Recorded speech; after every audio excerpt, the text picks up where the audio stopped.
Welcome back from a summer holiday and to yet another episode of A Regenerative Future.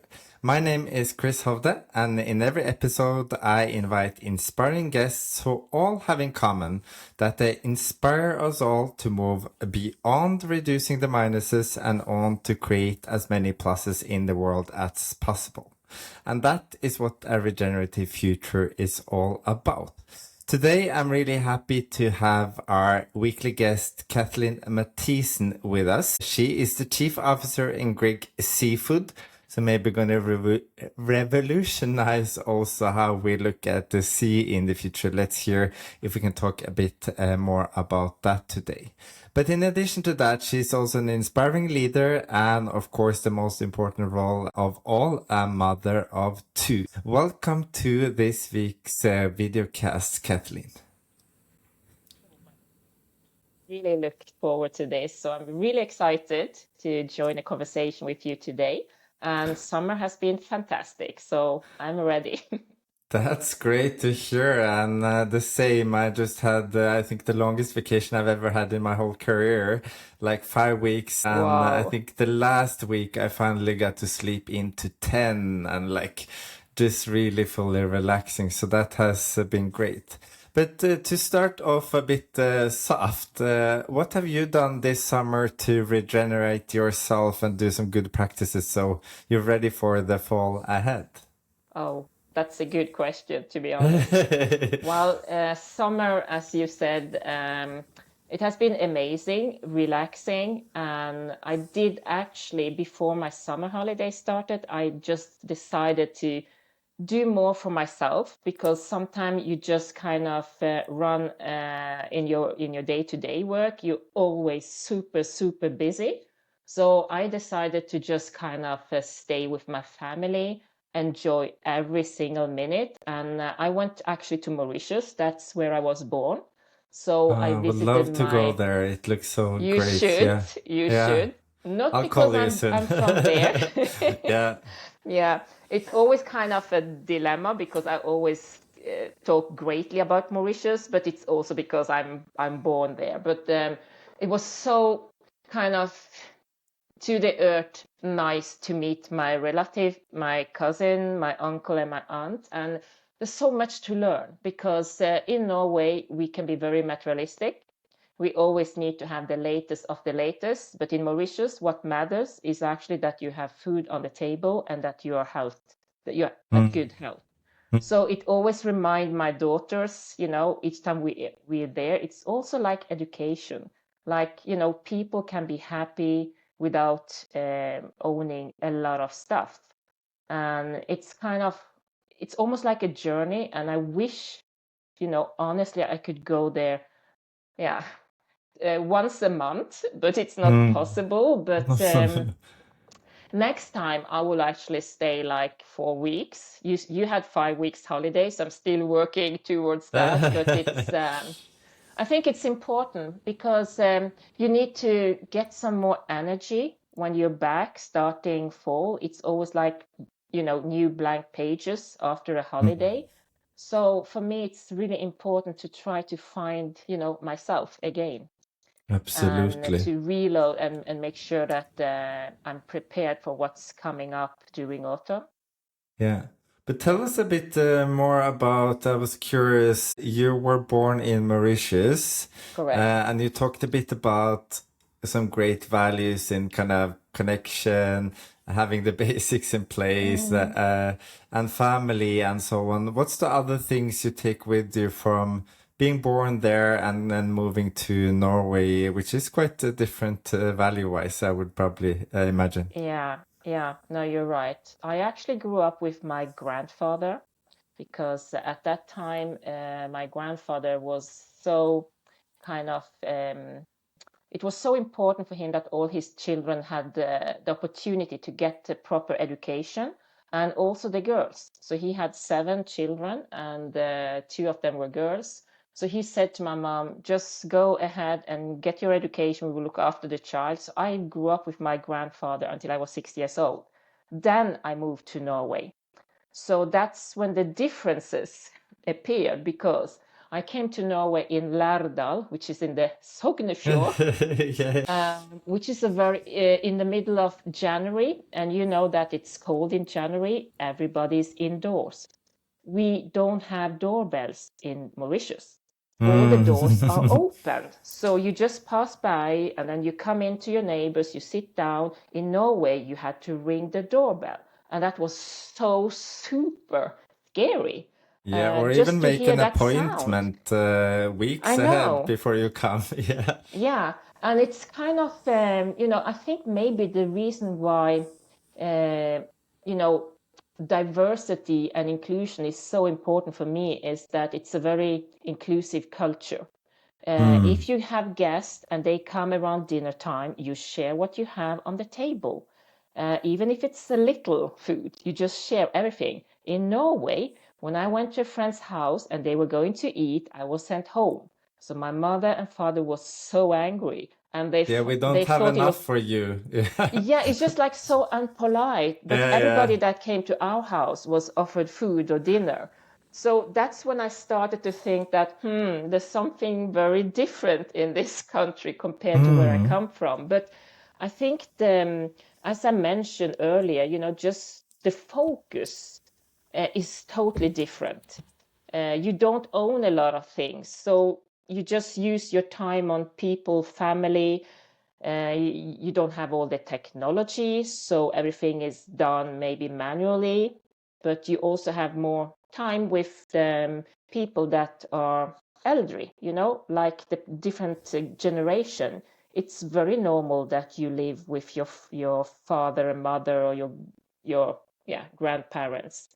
And in Mm. Norway, it's like we need space, a lot of space. And please let me know, like 2 weeks before you're planning to come to visit me.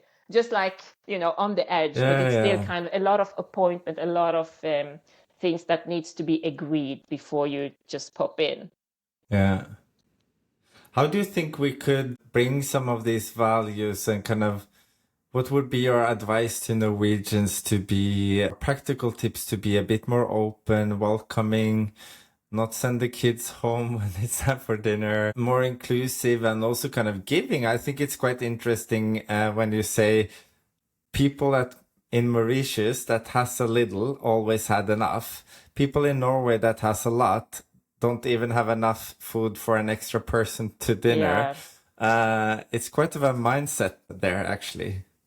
Yeah, I think it's the mindset, but it's also like, if you don't have a lot of money, you still are able to share because you think that if you just give something away to someone that has less than yourself, maybe that person even will share that to somebody that have even less. So it's just Mm. kind of the way you have been, you grew up, the culture. I think that what we can learn, Chris, to be honest, is that we shouldn't be judging people as we do because we use like a couple of minutes or seconds to kind of place somebody that we don't know, and then we think we know how that person is or isn't. Mm. I think by being curious, asking about how people are actually doing and wait for the answer, not like the English version, how do you do? And then you just walk by and then before they answer.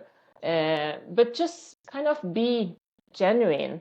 Mm. Don't pretend that you just want to do something because it feels good for yourself, and ask yourself what you do for others. Is it because of it feels good for you, or are you really helping somebody else?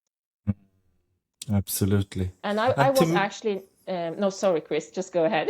no, no, no. I love that you keep on. I was just wanting to kind of ask you and shift the conversation into, I think many of the values that you are bringing with you from your upbringing, your life, and also probably what gives you energy has made you the successful leader you are today. You have been quite visible in Norway. You have been quite vocal on diversity and inclusion and women leadership and kind of inclusion of all. And you also won an award, the Sunniva Award for outstanding female leadership. And That's correct. what do you think has made you so driven, so successful, and so really engaged in wanting to make a difference for others that you win prizes here and there. You're asked to sit in different boards here and there. What is the success recipe for others to be inspired from? Well, I I think it's because also when I lived in Mauritius, but after I moved here, I had a really close relationship to my uncle. He actually became the president of Mauritius. And he Wow. said something to me that I've never forgotten. He said that I managed to become the leader of a country. I come as far as a person can come in their own country, but you never ever forget where you come from. Mm. He meant that regardless of what you achieve, you should always try to keep your feet grounded. We Yeah. have that in Norwegian as well. But I Uh, think that I have managed to do that because he was such an inspiration for me. He was so normal. He could have asked for so many things because he was the president, but he mm. just wanted to be this normal guy. And he also made a law that came true in Mauritius because all the hotels was building nice hotels and occupying the beaches. So he made a new law saying that the beaches are for everyone, also the locals. So he was very kind of looking after those that didn't have the opportunity to speak up for themselves. Yeah. He was also like a social minister before he Mm. became the president. So it's just those things that, for me, when I won the prize, my mother said that, Kathleen, as you climb the ladder, do never forget to bring people with you when you are on the top. Mm. So each time something is successful or great for me, I almost panic. Like, oh my God, who can I lift? Who needs some help? Yeah, yeah, yeah. I don't know if you have experienced that as well, Chris, because you have experienced so many great things, but challenges also during your career. Yeah, absolutely. I think that's what people maybe don't see, I would say, enough. Yeah. Because people just want, say, the Sunniva Prize or the chief HRO position, but they don't see that, like, since you were born, you were almost taught, primed, infused with values. You have hardship, so you want to fight and you want to Mm, engage for a better society. And it's been probably sometimes 20 years, 30 years before you have that one achievement. And yeah, also with the Olympics now, it's the same. People want to stand on the top of the podium, but they exactly. are not understanding that 9 seconds of achievement has taken 16 years to perfectionate, and a lot of hardship. And I don't think anybody would want my life up until the achievements I've had, because Mm, it's been much harder than most people and that I wish for anybody. So sometimes I say, don't look at achievement that others do. Let that inspire you maybe, but like, what life do you want to live? mm, And what kind of ambitions, achievements can I have that correlates with that? yeah, Most people in today's society sits as a CEO or other kind of what we see as leading positions. That's their lifestyle. They have yeah. chosen to kind of almost sacrifice everything else to do Mm, that. Is that the life that you want to live? And I don't think we should inspire everybody to do so. It's too much hustle. It's too much unbalanced lives, yeah. stress and so on. I'm also trying to just take some steps back after I was a CEO myself when I was Mm, 30 and kind of I don't want to live that life. I don't want to sell my soul to the devil just to have a position.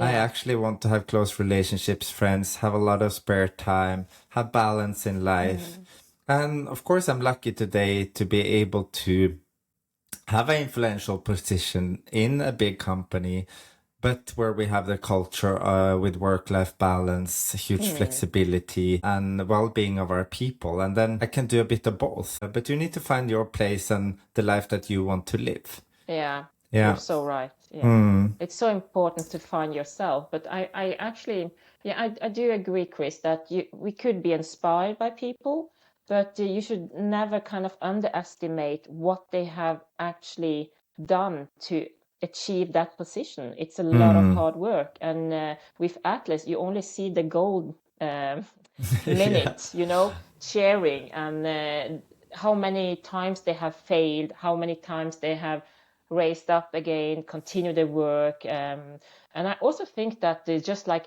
never giving up, because I do recall that in my early career, I did say that, well, I would like to, what I said was actually that I wish I had um, a job in an office, and people just like, what you mean with that? And then when I went further and I said, I wish I was a manager, I could kind of work with people. And then even some people told me that, oh, you will never, ever become a manager. And I was just like, okay. And that was because I was working in retail, not in an office. So they meant that I could never achieve that.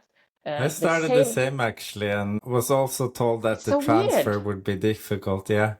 And then the same person, Chris, hang on, came to me after the Sunniva award and said, I always knew you will become a leader. And I was just like, yeah, sure. But that's the thing. That person is somebody that I have invited home several times when I'm having parties, because you need to be better. You need to show them that you are inclusive. So that's kind of the challenge I give myself, that if people are not kind of okay with myself, how do you go about, and do you try to be a better version of yourself? This is what my uncle taught me, which I found really difficult, because if people are mean, you don't feel guilt, and you don't want to kind of give them a lot of credit, but it is a balance. So sometimes I challenge myself and say that, okay, those that do not like you, what do you do? Normally, I don't pay attention to that, because somebody told me that regardless of what I do, there are like 20% that will never, ever like you. They've decided they won't like you. Absolutely, so I think it's so much better to concentrate on the 80% that really likes you. Yeah. I heard the same, like, I heard 25%, but like in marketing, they say you should have, it's better to have people either love you or hate you than being indifferent, because then you understand you have done and achieved some things. But it seems like you have had a really, really great role model in your president uncle. My mother was the president in my life and has inspired me with a lot of the same things, actually. And I'm almost thinking about, like, were your uncle a Buddha or something, because it's a lot of the Eastern philosophies. But then we can't talk about only the great things in life and so on. In 2020, even for an amazing leader and with a lot of energy, you also, which many of us do, and I also still recovering after my kind of hitting the wall a couple of years ago. In 2020, you experienced a personal crisis as well. Can't you let us in a bit shortly on what happened, but mostly on what did you get to get yourself back on track again? Yeah, I will do that. Well, in 2020, I was actually sitting in my office, this office, having a short meeting with my CEO and a colleague, and we were laughing. And suddenly I said, well, I really need to just write this email. I need to go home a little early today. And when I turned around and they went out, I just had the most terrible headache. I fell on the floor, and then 30 minutes later, I was in the hospital. So what happened is that I had a brain operation. They actually said that I was really lucky. I didn't feel lucky at all when it happened, to be honest, because I was kind of, I don't have time to do this. What is happening? I'm too young. And then they actually told me that regardless of what I have done or would be doing, it would have happened. It wasn't my job. It wasn't the lifestyle, because that's what somebody taught to begin with. Oh, she's so busy, that's why it happened, but it wasn't. And I trust the doctors. So being in hospital for like 3 weeks, learning almost to walk again. I didn't have any balance. It just seems ridiculous today. I couldn't sit for 2 minutes in my bed because it was so crazy hard to do that. And then the doctor said that, well, you will need to, be on sick leave for 6 or 7 months. And just imagine, Chris, I was just like, you're kidding. I can't. I can't imagine. I could for a couple of weeks, but 6 to 7 months, that's just Yeah. ridiculous. And it was just like everything fell apart. Mm. But then when I came home, I just started to recover myself again. What I did, which maybe was great, I did not Google it. What happened with people that had this Yeah, condition? yeah. Because you would have read so many sad stories that I would just have, I wouldn't have recovered that fast. But I think what helped me was that I had the best colleagues around Mm. me, Mm. so many great friends. I didn't know about all those great friends, but when you're really sick, that's when people reach out a hand. And the most amazing thing is that so many leaders that had either the same thing or other things that came out and say, we're so happy that you're so open with it, because that was also something I was considering. How open are you supposed to be? And I choose what was right for me, to be open and Mm. say things how it is. And also because I didn't know when I came back to work, am I 100%, 80%, 50%, 30%? So I actually used a whole year to just kind of step by step to get back on track, focusing on what to come, not what I was used to have and do. Because there is a difference now between Creating a me new and, reality. Yeah. yeah, you can also always measure what you were doing before, but it didn't help me to recover. So I had to create my new future, include what should be in the new future. Is it Mm. actually also the same France? Because that's something you need to consider. What's good for you, what's not good for you. And I needed to have people around me that gave me energy, not stealing energy. And that part is something that you like, Chris. I know I had to go to the gym a lot, and I Yeah. still are really kind of, um, I go to the gym all the time with a personal trainer, because I don't train to kind of be in good fit or health. I have to actually be capable to manage normal things in life, like going Mm. to work, making my own food, things, activities. So there is a there is a different shift in my life, but I actually feel that my life is so much better in many ways. I didn't want to have this, but it is part of me and I can't take it away. So you just need to say to yourself that you have a new future. What are you going to fill it with? And it's so interesting. And most people I speak to don't take this so seriously before they either hit the wall, get an Yeah, illness.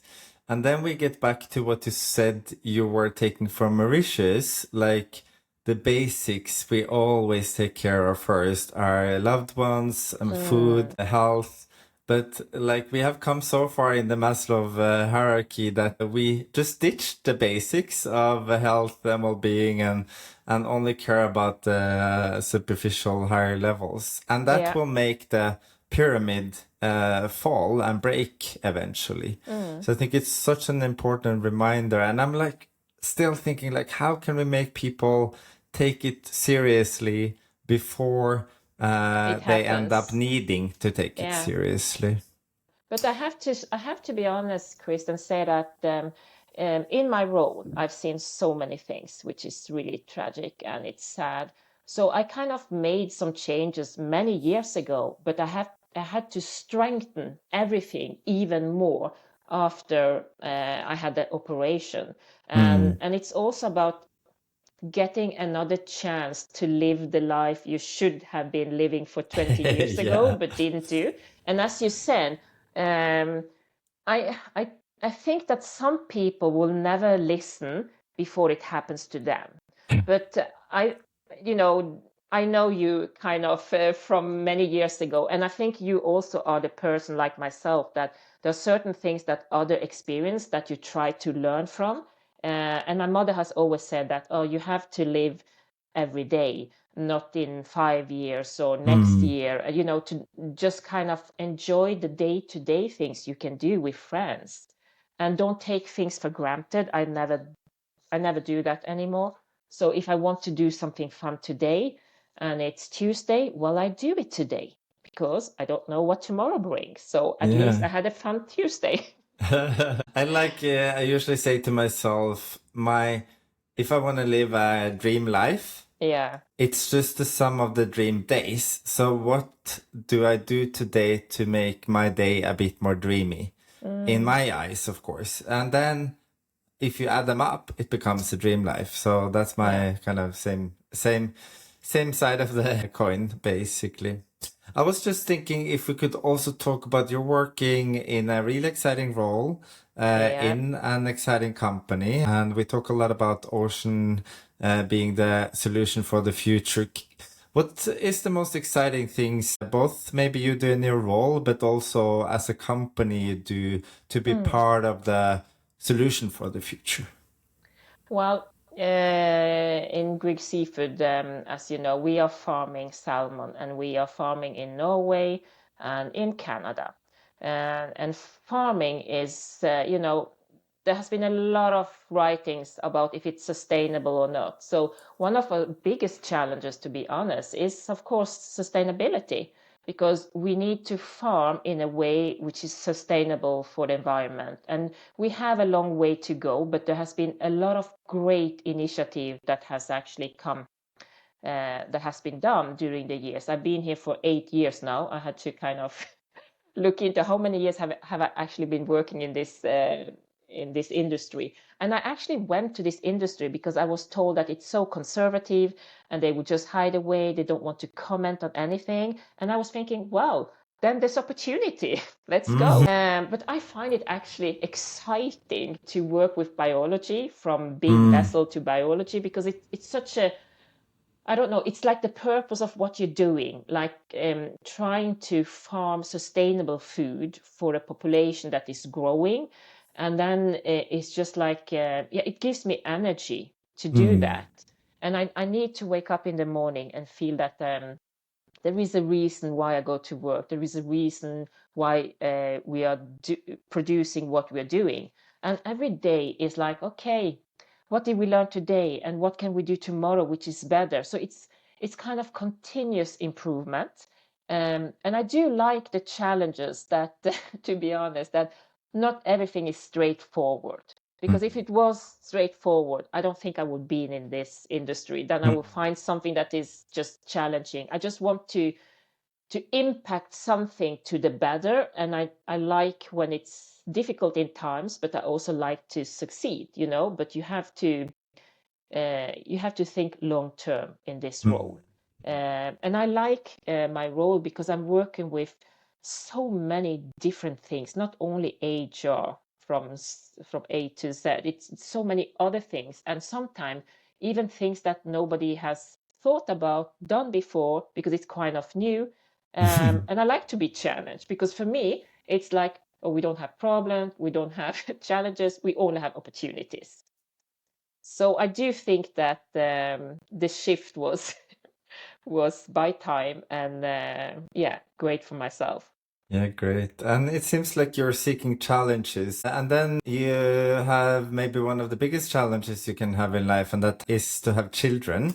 If I'm going to ask a question, what would you wish for more of in the future for your daughters when they grow up in the world? Like, what do you see if you look forward? I would like my daughters, I always say that first of all, to be happy.